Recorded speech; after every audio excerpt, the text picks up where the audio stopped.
I could make $100,000 from my business, and that $100,000 can be used back to in the business to generate more revenue. But I can funnel that $100,000 through my whole life insurance, and I get the whole life insurance. But then because it is also I shouldn't say whole life, it's permanent life insurance. And then because it's a permanent life insurance, I can then borrow against that permanent life insurance. And so the money, that $100,000 could come back to me and I could still have my money for my operation. So I have the money for my operation. I have money for my life insurance purpose. So I have two growing assets at the same time. And I'm also paying down my, not necessarily paying my, but I have the coverage to pay off my tax liability when I pass away. So that's why I would have like three things at the same time, killing three things all at once at the same time with the whole life insurance policy. That's the reason why I do it. I don't know about your listener, but I'm a beginner in terms of this concept. You were listening to the Wealth Without Bay Street podcast, a Canadian guide to building dependable wealth. Join your hosts, Richard Canfield and Jayson Lowe, as they unlock the secrets to creating financial peace of mind in an uncertain world. Discover the strategies and mindsets to a financial future that you can bank on. Being a part of a large community of real estate investors and making sure that you're getting proper accounting and tax advice as a real estate investor is very important. And we are super pleased today to be joined by our guests, Cherry, Chan, Erwin Szeto.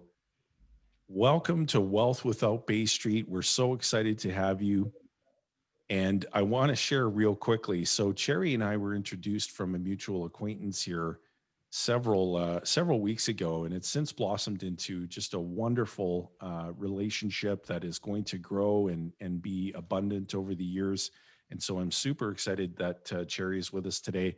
And Erwin is, I got to tell you a little something about Erwin. So he founded the iWIN Infinity Wealth Investment Network and the iWIN Real Estate Team. And we can't wait to talk to Erwin a little bit more about this expanding community of real estate investors that has been growing, and we can't wait to discuss it. So, Cherry, Erwin, welcome to the show. I'll do the talking first. Go ahead, Cherry. Welcome to the show. Thank you. It's funny how we are like all in the same room, but using different camera shooting the podcast. Thank you for having us. It's an amazing journey working with you and your team as well. So we're so glad to be here. Oh, we're grateful. Thank you so much. And I can't forget to introduce my co-host, my partner in wealth building, the Richard Canfield, joining us again from Chilliwack, BC, otherwise known as the WAC. Welcome, Richard. The with a capital the. So, now, I'm super pumped about this because we've got, like, for anyone who's listening on this, we've got such incredible guests here today. Yeah. This real estate community, Cherry as an accounting professional and her knowledge base for anyone who's a real estate investor. And there's so many potential pitfalls, which maybe we'll be able to discuss a little bit for people who are, actively involved in real estate investment around their corporations and these kind of things, that you're a ninja in that space. And so I'm hoping that, I'm just going to jump into it. Maybe you can share for us and our listeners, what are some of the, right now today, someone's looking at investing in a bunch of real estate in Canada, and they're looking to use their corporation to do it. What are some of the key pitfalls they need to be looking out for, where they're often unaware that they could be getting themselves into some hot water? I think the biggest challenge that people are hesitant to use corporation is that they don't know if it will help them save taxes. And quite honestly, for a lot of the people out there, they may or may not be able to save taxes by using corporation. The specialty, I guess we are the more specialized accountant that focus on real estate investors. The reason is because we look at not just from a tax perspective, we look at the ownership structure from a holistic perspective. Hey, can you get financing? How does it affect your credit report? How does it affect your future ability to get financing if you set up a corporation and own the properties there? And how is your tax rate? Of course, we always have to look at that. But we look at someone's situation from I guess bird's eyes view, and then see, hey, your goal is here, and if you start buying in your personal name, you will max out at 5. But if you started buying in the corporation, you could max out. There's no max out. So this is the reason why real estate investors like to work with us, because of that holistic approach. At And least that's how I feel it.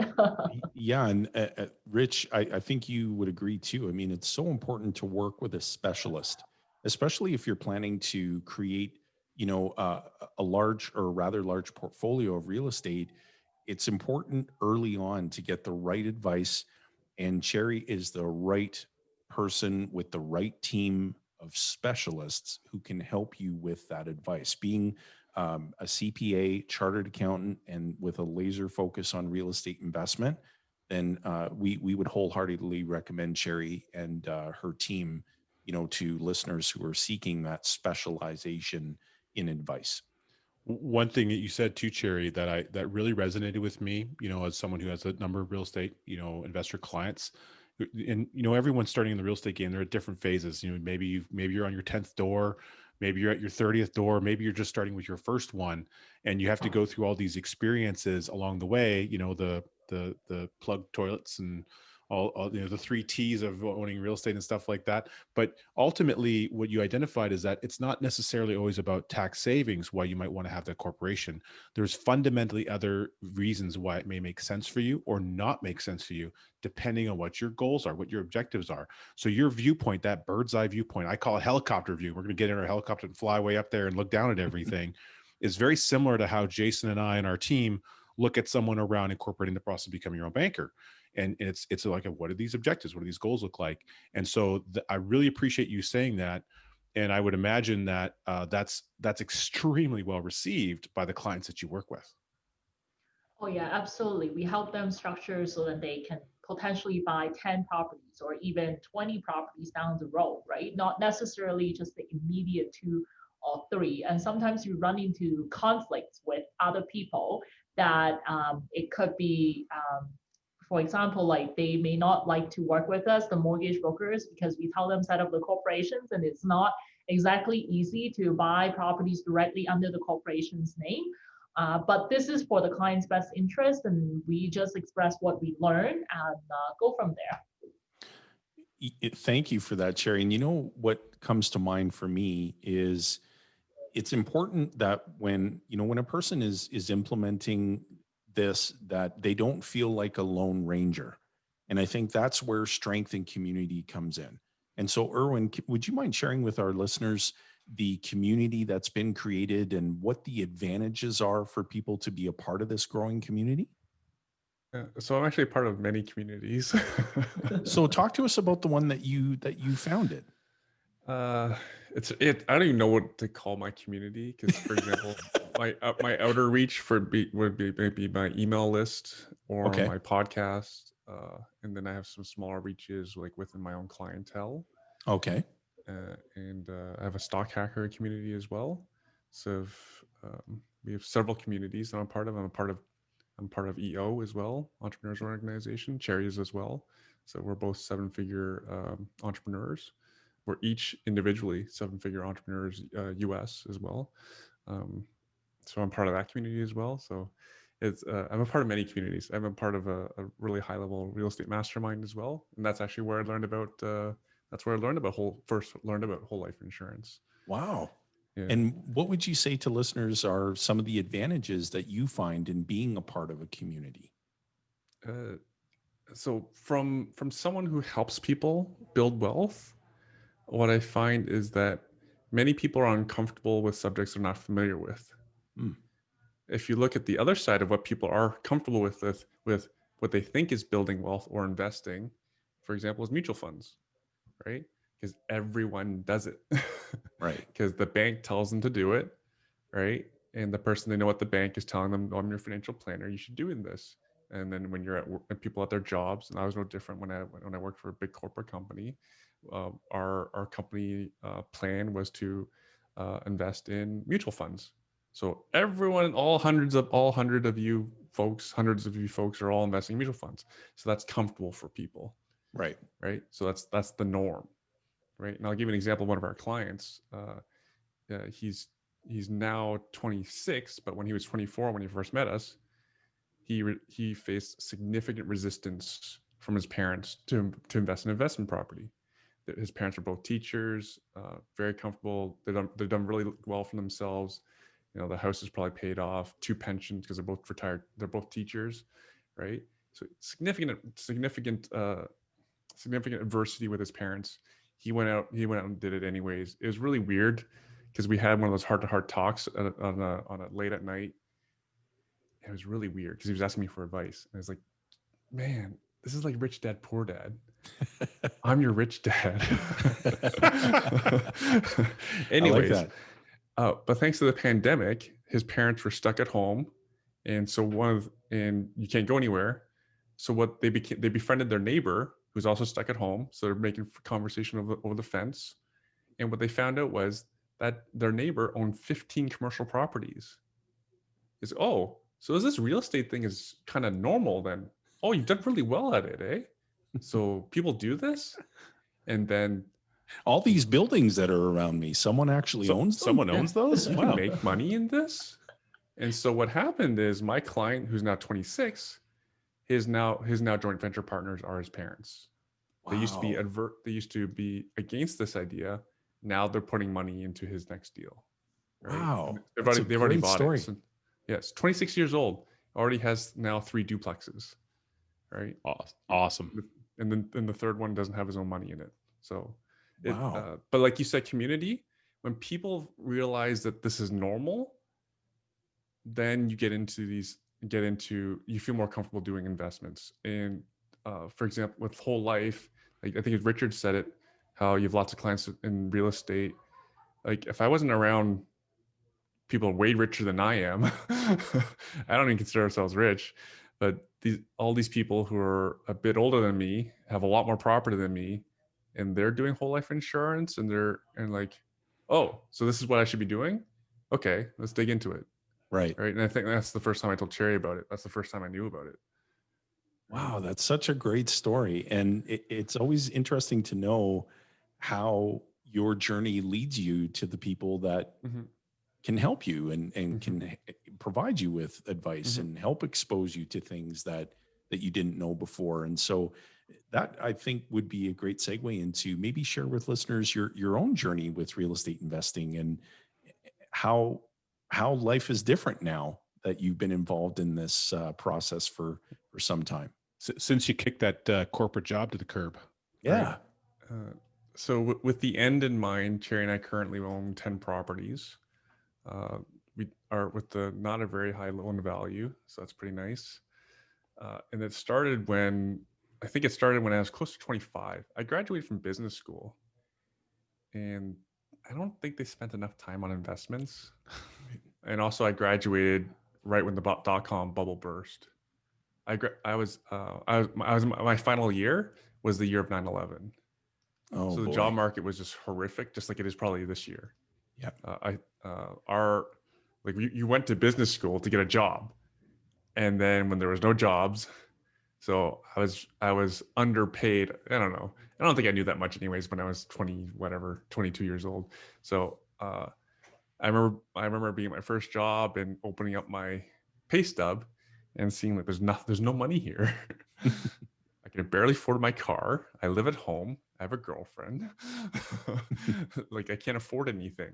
I can't even afford to save. And I was living at home with my parents. And eventually that kicked off the point. It was actually my partner's father who convinced us to read Rich Dad Poor Dad. And then my partner at the time, who's now my ex-wife, she bought her first investment property, and then I got pulled along with it. I mean, I was the one who was against it. Wow. But then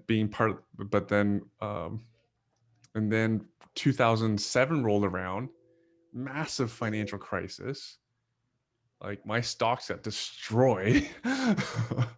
And then but people were fighting for our rental properties. Like whenever we had vacancy, we'd have like 3 applications right away while we were increased rent. So then like, wow, this real estate thing's really working out. So You really knew you were on something. We were onto something. Yeah. And then we just went full gangbusters into that. I invested almost all my my non-working hours to becoming an expert real estate investor. And then my relationship wasn't working out with my real estate broker. I didn't feel they understood investment. They didn't work with investors. They thought they knew. Like, there were those classic agent that said, you buy real estate, it goes up in value. That's how you may invest in real estate. Right? I was a bit more advanced in that, I want to buy near major infrastructure improvements so that I can, like benefit from all the government money. That's, all those sorts of things, right? Exactly. I want to buy before the Starbucks gets there type stuff. Right. That's a pretty basic one, but much more advanced stuff. So I went and got my own license to really trade our own real estate.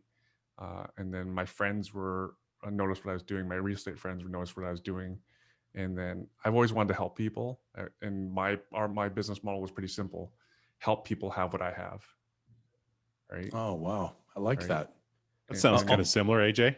Yeah, it does actually. Right. And, I'll share with you, Erwin, that when you spoke and shared your story, one of the things that came up for me was a mentor who has established a very, very large portfolio of real estate, once said to me years ago, he said, Jayson, when you're driving around in the community, if you see a newly constructed church that seems to be out in the middle of nowhere,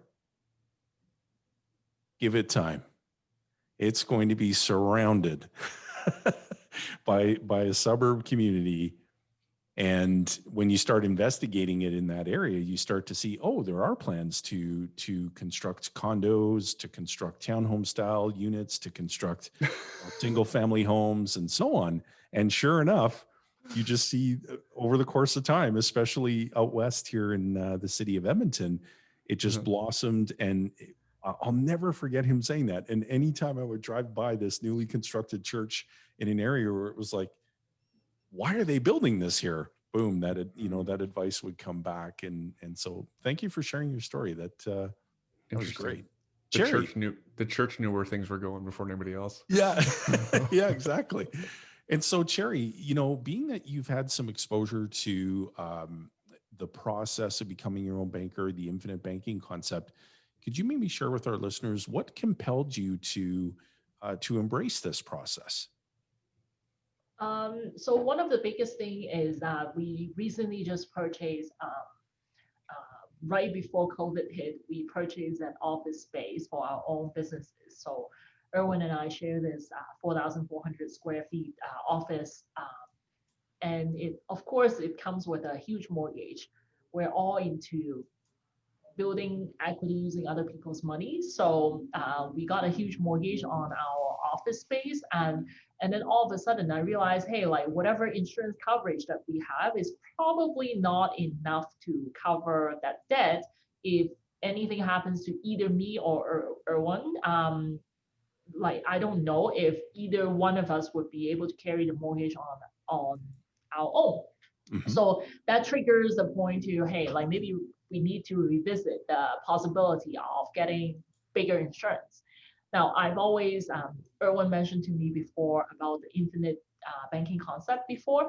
I was not really that convinced. And it just so coincidentally, Peter, our common friend and a client of mine, introduced me to you, and I went through a lot, like you went through a lot of scenarios, and then my best friend Monica, who's also your client, she forced me into this because she's looking into it herself. And so we started looking into it like in a lot greater detail, and we started working together with you on setting the whole policy up. I think the biggest thing, people don't understand that the biggest thing is not about how much money I put in. It's really, for me, is the that I get the coverage, I get the peace of mind, knowing that if anything happened to me, my family is going to be taken care of to a certain extent. Of course, it helps that, hey, like I'm also being able to get money out. I can invest using my business profit, essentially have my business profit funnel through the policy and get it back. I can still have be able to cover my daily expenses. There's no liquidity issue because I can always draw out from my policy. I guess one of the biggest thing is also our investment coach. Erwin and I have an investment stock trading coach. He's an ex-hedge fund trader. Exactly. So he came out, he was telling us how this infinite banking, the life insurance policy is all he invested in other than the stock day trading account. And I was like, really? We have something similar in the real estate world. They are called HELOC. And I told him that. And I'm like, I don't like, why would you invest in that? Why can't you just invest in real estate? And the reality is that got us into thinking about life insurance. That planted the seed, meeting you. And I guess it's one thing led to another. But at the same time, I could potentially use the same one stream of cash flow, have two stream of asset build up. We as real estate investors take it for granted, the HELOC on our rental property, we can always draw it out. So for me, it's really easy to understand that part. But now that we have businesses, how do we pass on our assets to our next generation? That's also one of the most commonly asked questions in my accounting practice. How do I give my kids all the assets without selling all of them? Well, this is your solution. So like everything fits into my whole universe, and that's where we are, how we get to where we are. It was kind of like divine fate to have this knowledge and these different people in your life showing up in such a way where they would create the environment for you to really be able to take this on and learn this information. Because it sounds to me, what I'm hearing, Cherry, is that one thing that really I picked up in the last thing you said is that there's more to this than just for myself, my own family. It's the impact I can have now as an accounting professional on the clients that I serve. Am I catching that correctly? Oh, 100%. Like there's always a missing piece. Erwin and I last year hosted over 1,500 people to our conference. And that's the first time we hosted any big event like that. We always host event, and they're always like 100 to 200 people. We've never hosted anyone have a speaker coming out to speak on our stage. At that time, when we were trying to distinguish ourselves from the regular and other real estate conference, we were trying to come up with the name, and we came up with the name called Wealth Hacker. So we named our conference Wealth Hacker Conference. And we weren't quite living up to the Wealth Hacker level. We do definitely introduce the concept of stock option trading to our people that are that came to the conference. But I don't think we have quite lived up to that Wealth Hacker title. Not until this year, like I met Jayson, and I feel that infinite banking or life insurance policy is one way to add to that piece. I have another piece that I'm adding in next year as well, retirement planning and all these projections, as well as our more mature version of stock option trading, our stock school, option school. We call it Stock Hacker Academy. Of course, real estate through Erwin's network and Erwin's team, we help our clients build that wealth through real estate. And of course, my accounting team as well. So like all these pieces are kind of coming together to elevate us to live up to the Wealth Hacker name. Finally. Wow, that's awesome. And it becomes literally a one-stop shop, right? For people who want to plug into a great community, B, get some great specialized advice, and C, understand all the different pieces that could form a part of their own financial puzzle and solve for all the financial objectives that they want to get to achieve. because you're absolutely correct. You know, the chartered accountants who connect with us on this process, one of the leading drivers is clients who are asking that question. They're asking the question of, hey, what happens when that day comes and I'm no longer here? Like, how do I transfer the wealth from one generation to the next in the most tax advantaged way? Because we haven't met with any client yet who's been referred from an accountant who says, yeah, just take a look inside my will. It's named Revenue Canada as one of the primary beneficiaries of my estate. And so, you know, it just doesn't quite work that way. But Erwin, anything to add to what Cherry was saying about that? Just to your point about CRA is also one of the big pain points from Rich Dad Poor Dad was, you know, I think our government is quite a good one in relation to many. However, there's some things that I think that individuals can do better than the government. For example, Cherry and I, we have our own charity. With our overhead consists of buying tape and scissors, right? Everything else is donated. So our overhead is like nothing compared to any sort of charity or any sort of government work.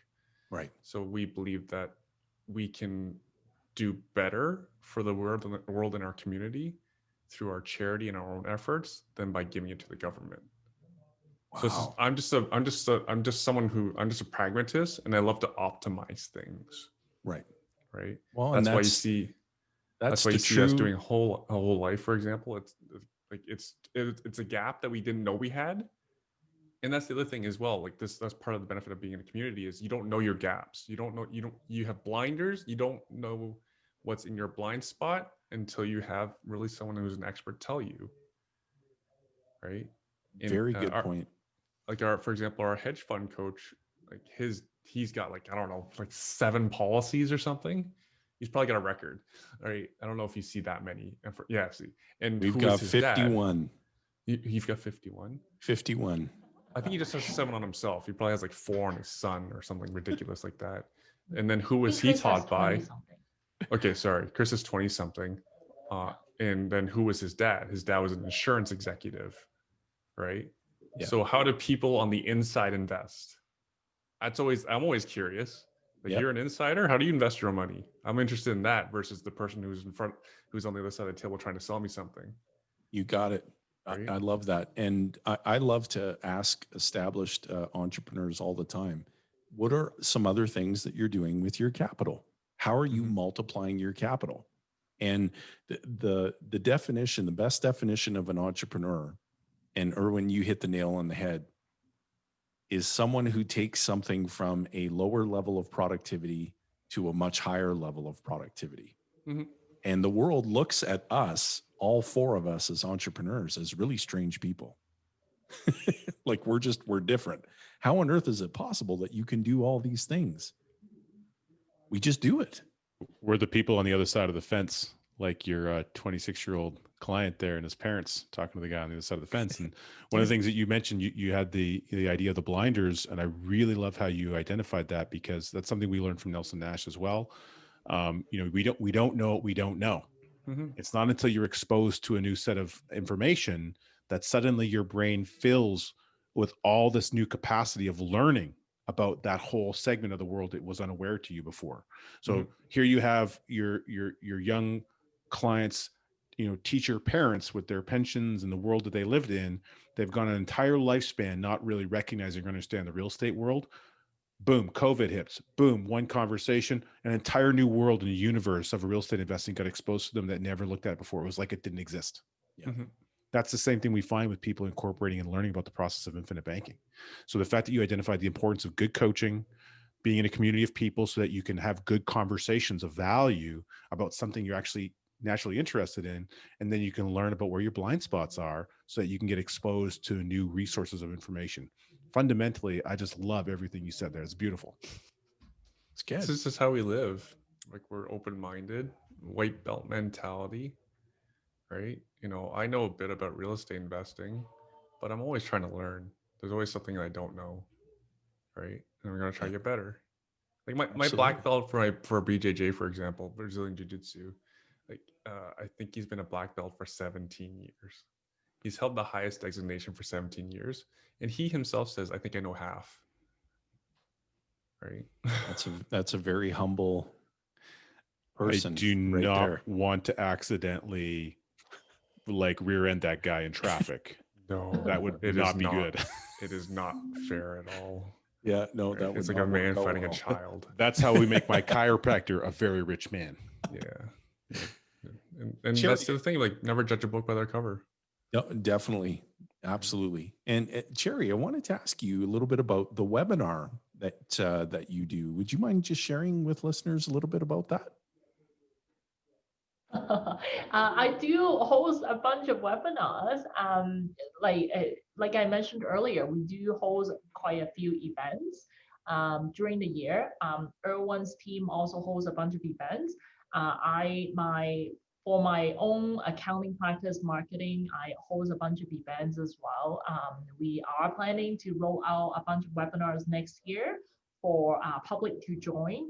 One is specifically for real estate agents, high producing real estate agents, how they can save taxes. And the second one is for real estate investors who want to help to grow to the next level. And those are the clients that we want to work with. So they can find out more about our webinars on realestatetextips.ca. Erwin's team also help coach a lot of clients to make money from real estate. And you can find out more about his events on infinitywealth.ca. That's excellent. Yeah, we'll be sure to include those in the show notes as well. We'll get everything plugged in there so that people know how to get in touch and how to get in front of the resources that all that value, that content that you create in the events that you host. That's just awesome. And that, what comes back to you is in direct proportion to the value that you create for other people.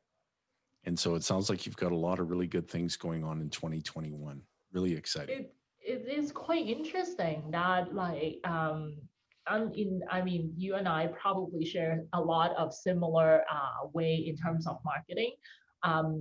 So as Erwin, we always offer value out there, and sometimes at least in traditional accounting firms world, it's a little bit too much.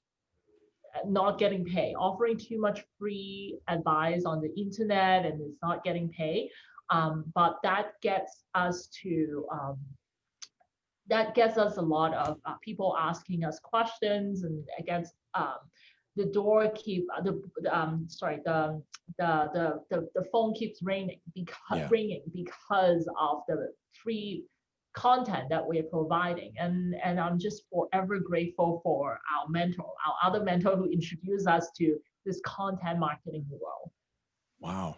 When it sounds like one thing you've really recognized is as those people keep coming in, the phone keeps ringing, people keep coming in the door, it also gives you the ability, because you guys have identified something that's very fundamentally important. You said you've identified the people you most like to serve. So it doesn't mean that you don't want to help. I'm sure you want to help everybody, but the reality is you're best suited to the people you love working with and how you feel you could support them based on your niche. And you've really narrowed that down. And so there's people who are going to come to you and they're going to get some of your free content. They're going to pick up the phone and call, but you may recognize, this person might be better served to be helped by someone else. And so you get an opportunity to pick and choose in business the people that you most want to work with. And I think that's one of the wonderful things about business that's available to us, and one of the things that attracted me to being an entrepreneur. Any thoughts on that? We are so good at picking our niche and saying no to things that we can't serve. For sure, if there is a company that's doing manufacturing, we'll tell them that, hey, we're probably not, we won't be able to add much value to your business, and it's better that you go somewhere else than working with us. So majority of our clients, I would say 99% of our clients are real estate investors or real estate agents. And that's the community that we are trying to serve. And Erwin and I have to unite all of our businesses, because we have several businesses together. To unite all of our businesses, we also have something called a big, hairy, audacious goal. I don't know if Jayson have heard of it before. Good to great. Yes. So Yep. that big, hairy, audacious goal is, Han, can you explain it? Oh. I think you explain it better. I think it's a bit of a rewrite, but the where it's in the middle of a rewrite because our businesses have changed. But our goal by 20, Cherry changed the date on me, but I think it was by 2030, we will have enabled 10,000 hardworking Canadians to have at least one six-figure side hustle, hopefully more than Wow. one, right? Wow. Love it. For example, like my stock options is my third six-figure side hustle, right? Wow. Fantastic. And And what we have, and what I said earlier before is like, what we have, we want everyone to have. It's not even that hard. that is abundant. That is one of the sharpest examples of abundant thinking and not scarcity thinking. And set big goals. There's less competition for them.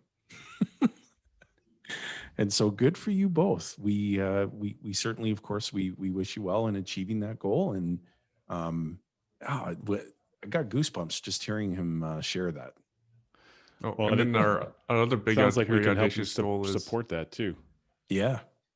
one of our other big hairy audacious goals is Cherry and I have a registered charity. So, hopefully before we're gone is a $10 million charitable foundation that will I think we need to use. revisit our contribution to the life insurance policy. I Yeah, don't think we need our a $10 insurance million policy is plan. big enough.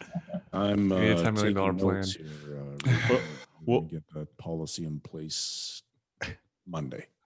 One of the beautiful things about that is to support the charitable objective that you have, as in incorporating the idea of insurance. You want to pass things on to the next generation, but you guys specifically have identified you want to bless so many other people's lives, and what you do, you have insurance that now has purpose of funding a charitable contribution.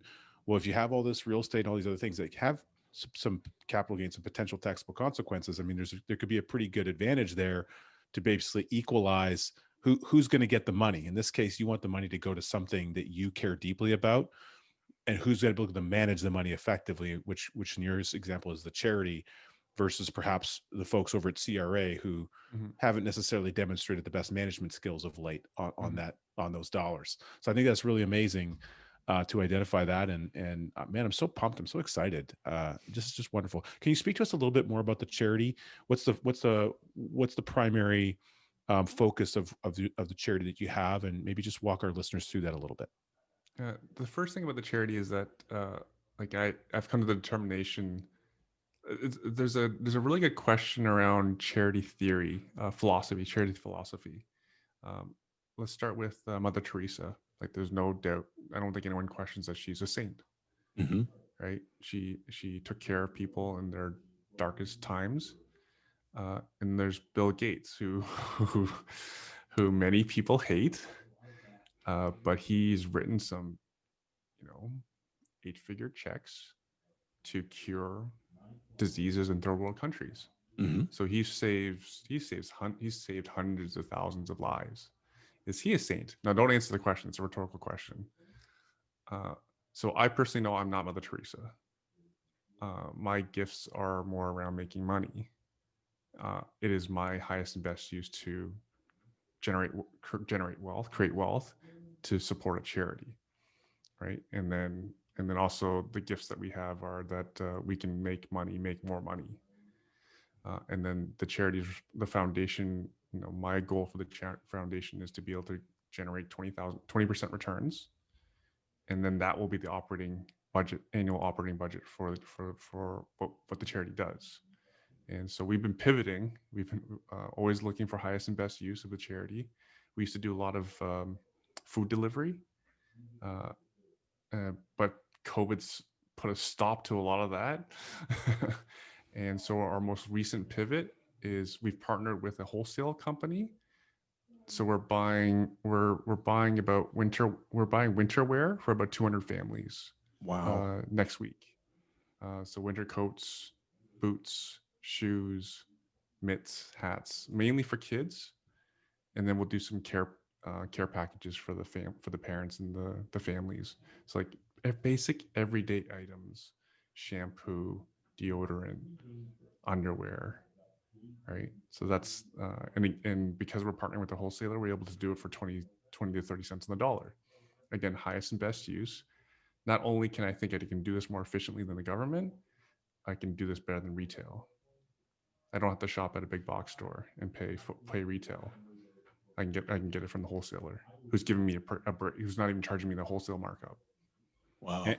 And the wholesaler gets to feel great about what's happening, and you both communally get to contribute to a worthy cause and support the benefit of over 200 families. And once you do that once, your ability to duplicate that goes up. It's a beautiful thing. It's a beautiful thing. And then to continue with, you guys are probably Dan Sullivan fans, Who Not How. And Dan Sullivan, he's my coach. Here you go. So his book, Who Not How. Sure do. Right? Oh, you got the book. Amazing. We did the Audible. Yeah. And we partner with the public and the Catholic elementary school. So we're not out there on the street handing these out. We give them to the schools because the school knows who needs these things, right? The teachers know what kids show up with busted up shoes and they're walking in the snow and salt and that stuff. Yep. Right. So that's what we do. Wow. That's terrific. That's a great overview. Thank you. And, just a word about Dan Sullivan, we always give him credit where credit is due. And he's been my 10X ambition coach for the past 3 years now. And he is beyond incredible in terms of how he helps you to rethink your thinking. And having coached entrepreneurs for the past 4+ decades, it was a gift to be introduced to his program and to enroll in it. And I would wholeheartedly recommend that program to any established entrepreneur, because the incredible value there ties right back to community. People who are part of that community, the relationships that are formed, the ideas that are exchanged, the value that gets created because of people combining their unique capabilities to do something that they couldn't do as effectively on their own is outstanding. It's very similar to what we're doing in our strategic relationship. We're combining our unique capabilities, and it is the recipient of all that value is the people that we serve. And so it's awesome. Yeah, and we're, like I mentioned, we're EO members. So EO has a deep partnership with Strategic Coach. And you talked about community. We found our wholesaler partner through EO. Wow. Right? Like community is, like for your successful listeners, I'm sure they know it's a lonely road. Right. You need to go find it. And we're like, I say we're really lucky being in Toronto, for example. We have a large number of successful people to be able to connect with. Versus I had a friend in Winnipeg. He'd have to fly all the time out of Winnipeg to connect with high level people. Right. But yeah. Interesting. And Cherry, so may I ask you, what would you say to listeners who are, considering going back to the process, the infinite banking concept for a moment, quickly?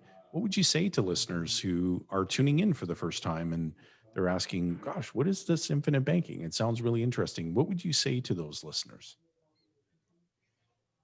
My primary objective isn't really the infinite banking concept, but rather you're actually coming to our webinar in January, and I already had that headline down in my head.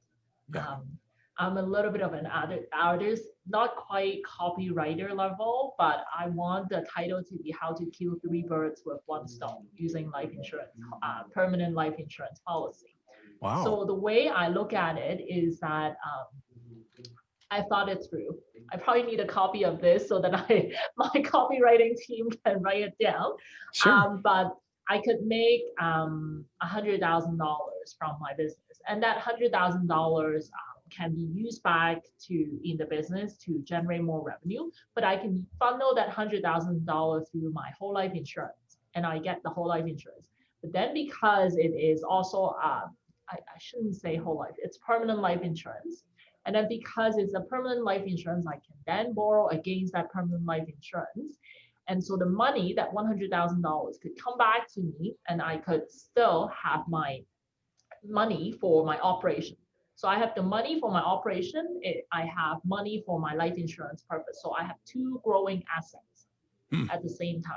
And I'm also paying down my, not necessarily paying my, but I have the coverage to pay off my tax liability when I pass away. So that's why I would have like three things at the same time, killing three things all at once at the same time with the whole life insurance policy. That's the reason why I do it. I don't know about your listener, but I'm a beginner in terms of this concept. Yeah. So yeah. Well, sometimes, it's the best perspective can come from a beginner.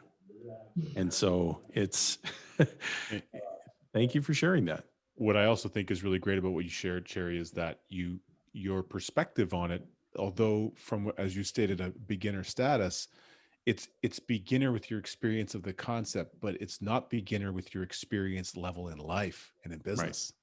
And as a knowledgeable individual, an accounting professional, CPA, your understanding of what are some of these future progressions of these tax liabilities that are out in the future and how they need to be dealt with. Well, if I need to deal with them anyway, what way do I want to deal with them? I want to deal with them in the efficient way, to go back to what Erwin suggested about optimizing things. So I love how you identified that and your own framework. And I think that anyone attending that webinar in January, perhaps by the time this releases, it'll be right, leading up to or just after that webinar. But anyone attending that is going to be in for a treat, because they're going to learn a ton in that session. And thank you so much for putting that on. It's not just the timing is perfect, because our community, they've never been more successful financially. I've never heard this concept talked about so much, because the investors have done so well. Right. All right. Real estate investors, our stock hacking community. Like I see people asking about it from middle-class people from middle-class jobs, but they're making so much money in their side hustles, they can now afford whole life. Right. Right. I imagine these folks had term life before, but now they're into that next discussion. Right. And kind of the lesson is that, like, the pandemic, recession, depression, whatever you want to call it, has taught us, like, man, if you invest, the investor was rewarded. That's basically what's happened. The investor has been rewarded. Wow, interesting insight. Rich, this is perfect timing to lead us into our question that we ask every guest at the conclusion of our podcast episode. So Rich, take us away. Well, you guys have shared so much with us today, and it's a blessing to have you here. It's a blessing to embrace you into our community. So thank you for that. And you're already doing so many things, I think, that bring you this trajectory. But I think you can recognize, even in the skyline of Toronto, not all heroes wear capes. You might not think of yourself as a hero, but every time you add value to others, the things that you're doing with your charity, these families you're helping, your give back, your coaching that you're doing with all these people, helping them build wealth, every time you're adding value at benefiting people in some way, you're just creating this amazing ripple effect. What we really want to know, and what we'd love for you to share with our listeners, and perhaps Erwin, we'll start with you, is who specifically do you want to be a hero to? I'd say my kids. Right. I want them to be proud of their dad. Right. I remember seeing someone's T-shirt. I think it was a T-shirt. It said something like, "Be the dog parent your dog thinks you are." Right. So I just apply that to my kids. I want to be the person they think I am. Thank you. Amazing. Cherry, So who do you want to be a hero to? I think I started my entrepreneurship with the goal to become the hero to my daughter. specifically because I know how difficult it is being a woman in a way, at least from where I originally came from. And then over the years, the journey has evolved. We have achieved so much, and we got so much feedback from, I guess, women in general. If we show a picture of us doing stock trading, a bunch of them would come to us and say, oh my God, Cherry is doing it, so I can do it as well. And then there would be people who are minorities, because I'm minority in Canada anyway, and they look up to us and say, hey, like Cherry can do it, so that means I can do it. And I've heard feedback from my book. People bought my book. It's not a very well put together book. It's just a very good content. It provides really good content, but it's just put together very last minute. I published that book in 2017, and I got all these people coming back to me saying that, hey, like your acknowledgement or whatever that's the preface really resonate with me. I'm also an immigrant. I don't speak perfect English, and it really helps. Like, so my goal has been evolved from really just being the hero to my kids to hero to people who think they don't have enough and they can achieve much more. Well, there you have it. Yeah. Mm-hmm. Thank you to Cherry, Chan, Erwin, Szeto. Thank you both so much for being a part of our community now and for sharing such great wisdom with our listeners. We really, really enjoyed today's episode. And for all of our listeners, be sure to watch the next video. Tune into the next episode. Now you'll see the next video come up as a playlist, or however we've got that formulated, Richard, on the YouTubes and the Facebooks and all those other things. But Richard, any closing remarks before we sign off for today? The only thing I would say is I really want to do a quick shout out to obviously these two folks who joined us, and for all of the our existing clients and our listeners, the folks that are tuning in and you're getting value out of the episodes. Please make sure that you share it with us. Reach out to us and let us know what you took away from this episode, from an episode you've listened to, something that connected with you in a different way that maybe you hadn't heard it before. We love hearing those stories. I've heard a number of them recently on some great telephone conversations. We appreciate it so much because it helps us know that our message is connecting and that we're doing what we set out to do for you. And so please feel free to reach out, share that with us, share us a win that's going on in your life so we can celebrate with you. There you have it, folks. Wealth Without Bay Street. Thanks again for tuning in. We'll see. Thanks for listening to the Wealth Without Bay Street podcast, where your wealth matters. Be sure to check out our social media channels for more great content. Hit subscribe on your favorite podcast player and be sure to rate the show. We definitely appreciate it. And don't forget to share this episode with someone you care about. Join us on the next episode where we continue to uncover the financial tools, strategies, and the mindsets that maximize your wealth.